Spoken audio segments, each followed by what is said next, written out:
Bonjour à tous. Aujourd'hui, on va plonger dans un sujet absolument essentiel à notre époque, la sécurité des réseaux. C'est un peu comme une bataille invisible qui se joue en ligne 24 heures sur 24. Alors, on va essayer de comprendre ensemble qui sont les acteurs et quelles sont les règles du jeu. Eh oui, c'est la grande question. On fait tout en ligne aujourd'hui. Nos achats, nos conversations, notre travail, nos vies quoi. Mais qui regarde par-dessus notre épaule numérique? Parce que soyons clairs, dans cet univers, tout le monde n'est pas forcément bien intentionné. Alors, pour commencer, il faut bien prendre la mesure du problème. La menace, ce n'est pas un truc qui arrive de temps en temps, non, c'est permanent et c'est mondial.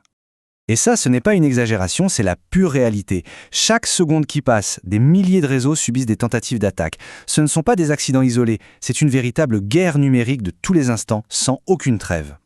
Et pour que ce soit bien clair, ce n'est pas juste une idée en l'air. Il y a des organisations, comme Kaspersky par exemple, qui affichent ça en temps réel sur une carte du monde. On voit littéralement des flux d'attaques qui traversent le globe. C'est la preuve visible que ce champ de bataille numérique est bien réel et qu'il faut être vigilant en permanence. Bon, d'accord, les attaques sont constantes, on a compris. Mais concrètement, pourquoi c'est si grave? Pourquoi c'est si important de s'en protéger? Regardons un peu les conséquences réelles. Parce qu'une fuite de données, ce qu'on appelle aussi une exfiltration, c'est bien plus qu'un simple pépin technique. L'impact peut être, et je pèse mes mots, absolument dévastateur, et ce à plein de niveaux différents. C'est un peu l'effet domino en fait. D'abord, la réputation de l'entreprise en prend un coup, ensuite l'avantage sur les concurrents peut disparaître, les clients, eux, perdent confiance et vont voir ailleurs, et puis bien sûr, il y a les problèmes juridiques, les amendes, sans parler des coûts énormes pour tout remettre en état. Parfois, c'est carrément la survie de l'entreprise qui est en jeu.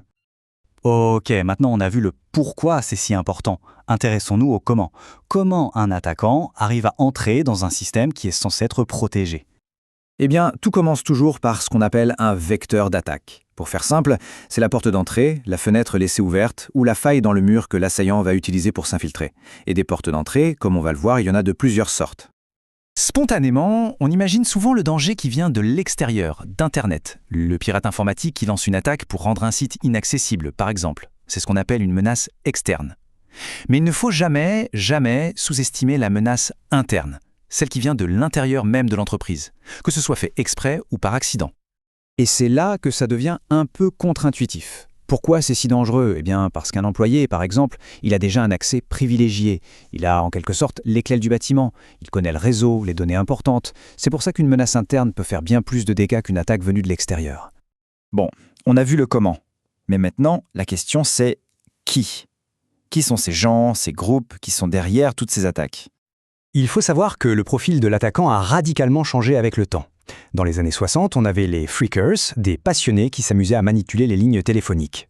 Puis, petit à petit, on est passé des amateurs curieux, les scriptidis des années 90, à ce qu'on a aujourd'hui, une véritable industrie du crime, mondiale, hyper organisée et dont le seul but est de faire de l'argent. Pour s'y retrouver un peu, on utilise souvent une image assez simple, celle des chapeaux. Les white hats, les chapeaux blancs, ce sont les gentils, des experts en sécurité qui aident à protéger les systèmes. À l'opposé, on a les black hats, les chapeaux noirs, ce sont les criminels. Et entre les deux, il y a une zone grise, les grey hats, qui agissent illégalement, mais pas forcément pour s'enrichir. Alors, en bas de l'échelle, si on peut dire, on trouve les script kiddies. Ce sont souvent des jeunes, des amateurs, qui utilisent des outils créés par d'autres. Leur but, causer des problèmes, souvent plus pour la frime ou le défi que pour l'argent. Ensuite, on a les activistes. Eux, leur motivation, elle est idéologique. Ils s'attaquent à des entreprises ou à des gouvernements pour défendre une cause, pour faire passer un message politique ou social. On est clairement dans la catégorie des chapeaux gris. Et enfin, au sommet de la pyramide, il y a les cybercriminels. Là, on ne rigole plus. Ce sont des professionnels, souvent regroupés en organisations très structurées. Leur seul et unique objectif, c'est le profit. Ils ont créé une véritable économie souterraine qui pèse des milliards.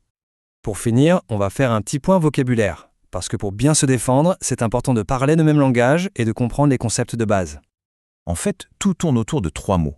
La menace, c'est le danger potentiel, l'attaquant. La vulnérabilité, c'est la faille dans le système, la porte non verrouillée. Le risque, eh bien, c'est tout simplement la probabilité que la menace trouve cette vulnérabilité et s'en serve. Toute la cybersécurité, au fond, c'est la gestion de cette équation. Et donc, face à un risque, une organisation a 4 grands choix possibles. Premièrement, l'accepter. Parfois, se protéger coûte plus cher que le risque lui-même. Deuxièmement, l'éviter, on arrête tout simplement l'activité risquée. Troisièmement, et c'est plus courant, on le réduit, on met en place des mesures de sécurité. Et enfin, on peut le transférer, par exemple en prenant une assurance. Tout ça pour en arriver à une conclusion assez simple, mais qui est vraiment essentielle.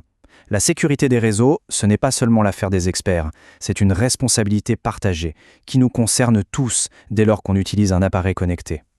Et ça nous amène à une toute dernière question, une question qui fait réfléchir. Dans cette grande chaîne de la sécurité, on met des technologies de pointe, on crée des procédures compliquées, mais si au final, le maillon le plus faible de toute la chaîne, ce n'était pas un logiciel, mais tout simplement l'être humain qui est derrière l'écran? C'est une question à méditer.